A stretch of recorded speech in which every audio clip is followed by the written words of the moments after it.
Judgment, Presidential Election Petition number 1 of 2017, Raila Amolo Odinga and another versus IBC and 2 others. You are all welcome.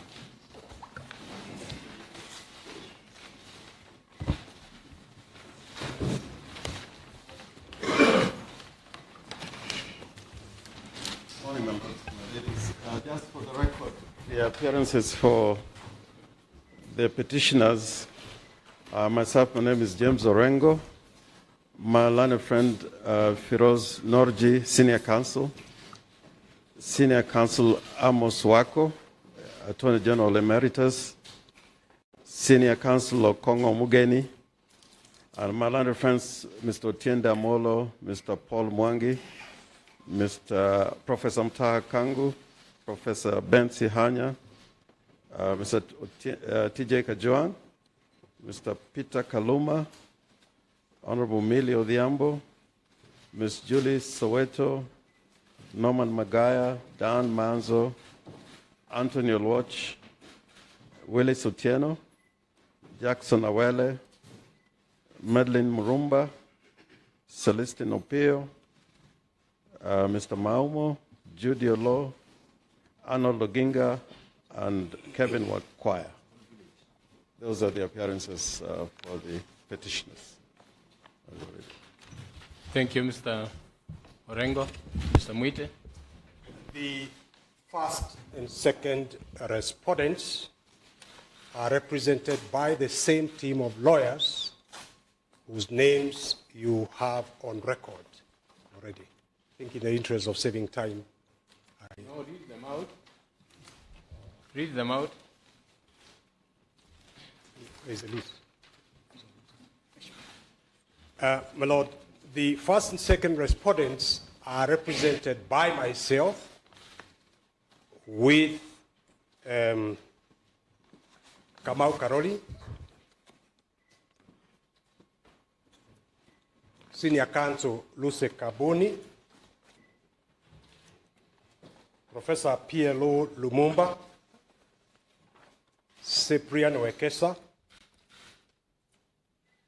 Mr. Sisule, Diego, Paul Ilan, Eric Gumbo, Mr. Mukele, and Mr. Murugu. Isa has gone for prayers. Isa Mansour. Thank you.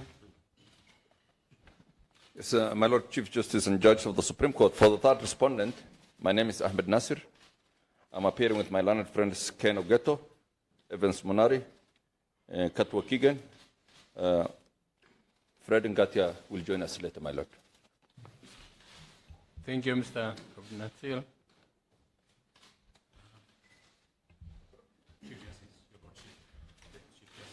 Please raise your voice. You are far off. Your Lordship, the Chief Justice. Just a minute to get the microphone. Thank you very much. Your Lordship, the Chief Justice, Your Ladyship, the Deputy Chief Justice, Your Lordships and my lady, Harrison Kinyanjui, up here for Professor Michael Wainaina Mwaura, an independent candidate, first interested party. Thank you, Mr. Kinyanjui.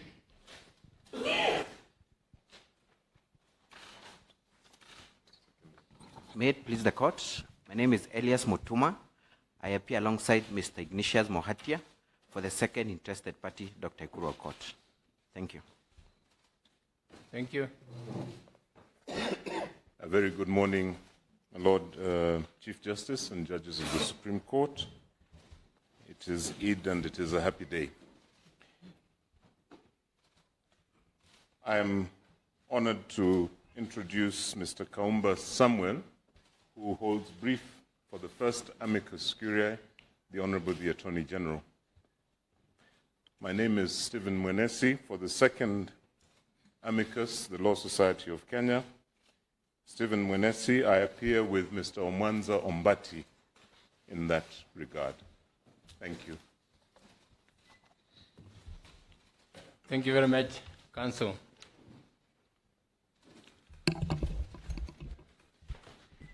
First and foremost, as you can see, we are 6 I'm sure you are aware that the Honorable Justice Ibrahim was taken ill. He is in hospital. I have spoken to him this morning.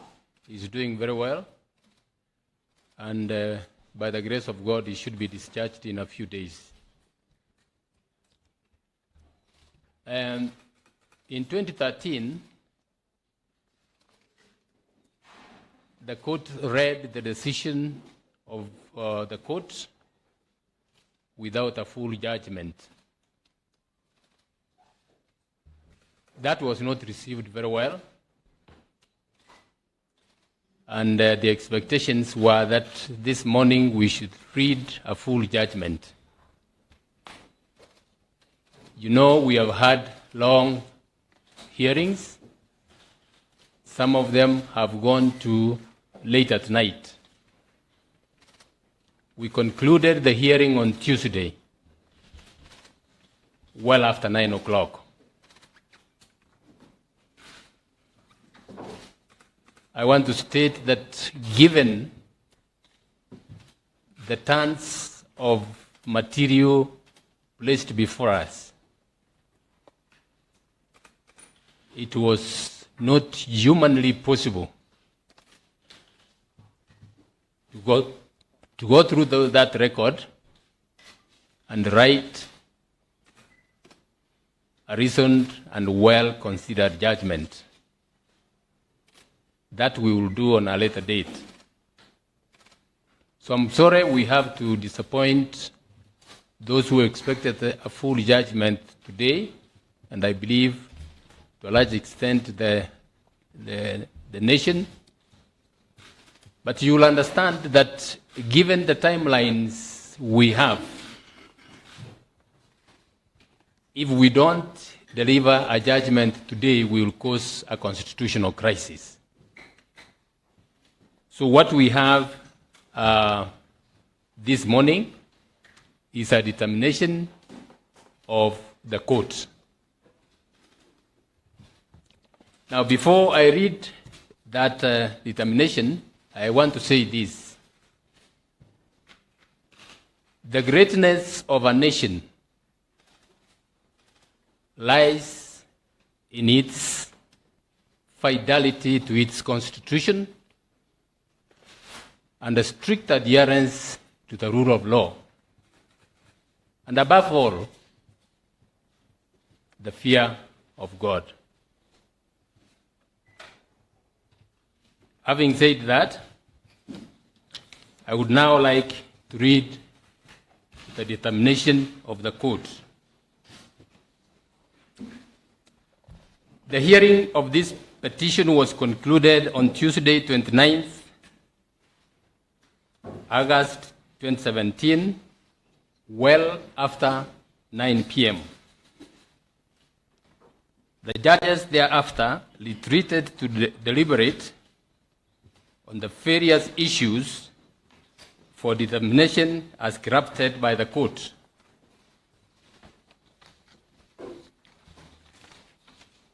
The issues were, number one, whether the 2017 presidential election was conducted in accordance with the principles laid down in the Constitution and the law relating to elections. Number two, whether there were irregularities and illegalities committed in the conduct of the 2017 presidential election. Number three, if there were irregularities and illegalities, what was their impact, if any, on the integrity of the election? Number four, what consequential orders, declarations, and reliefs should the court grant, if any? Having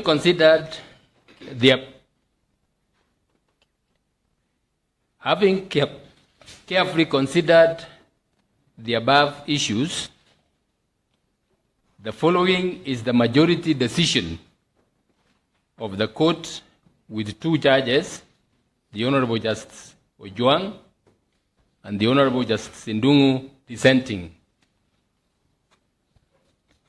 As to whether the 2017 presidential election was conducted in accordance with the principles laid down in the Constitution and the law relating to elections,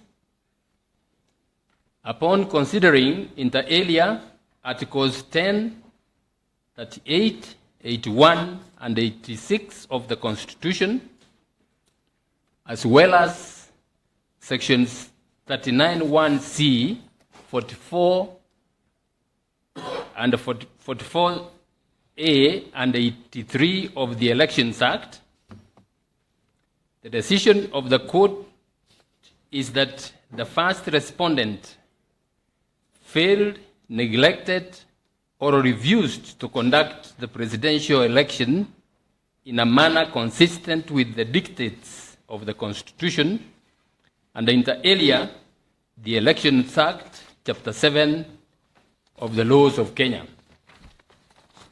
Number 2, as to whether there were irregularities and illegalities committed in the conduct of the 2017 presidential elections, the court was satisfied that the first respondent committed irregularities and illegalities inter alia in the transmission of results, particulars, and the substance of which will be given in the detailed and reasoned judgment of the court. The court, however, found no evidence of misconduct on the part of the third respondent. Number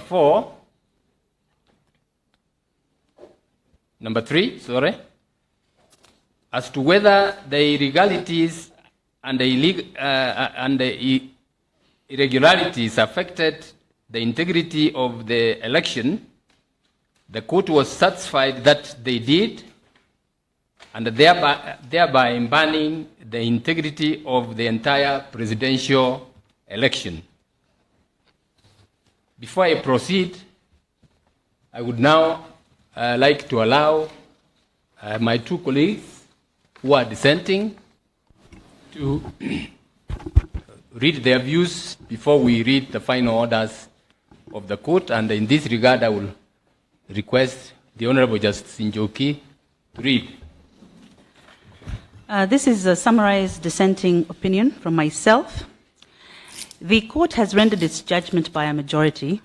I am, however, of a different opinion. At the heart of democracy are the people who will constitute the strand of governance that we have chosen as a country.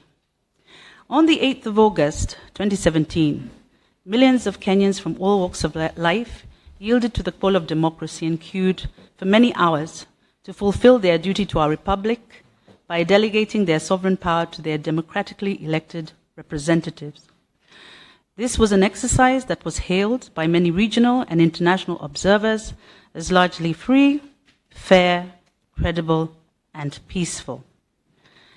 That duty stands sacred and is only to be upset if there is any compelling reason to do so. That reason must affect the outcome of the election. The election was managed by the first respondent, chaired by the second respondent, who were assisted by hundreds of others to execute the mandate of the Commission under Article 88 of the Constitution.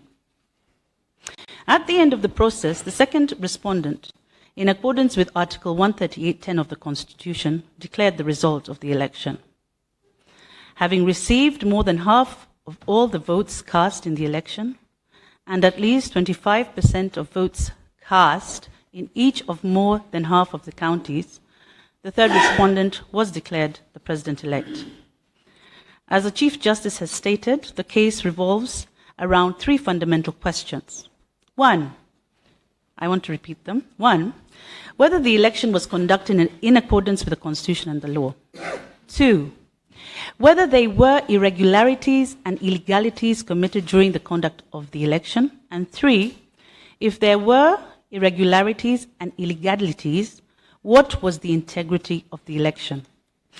In answer to these three issues, my opinion is that the election was conducted in accordance to the constitution of the law. And in fact, this first and second respondents, to my satisfaction, demonstrated that they had adhered to the directions given by the Court of Appeal in the case of the Independent and Electoral Boundaries Commission versus Maina Kiai, where the Court of Appeal cautioned, and I agree with them, that the results declared at the polling station are final. In fact, the polling station is at the heart of any election. It is what happens there that is to be assessed, and that is why its outcome is final. In any election, the ordinary Kenyan voter will ask themselves the following questions. 1. Was there a problem with the registration of voters? 2. Were voters properly identified at the polling station? 3.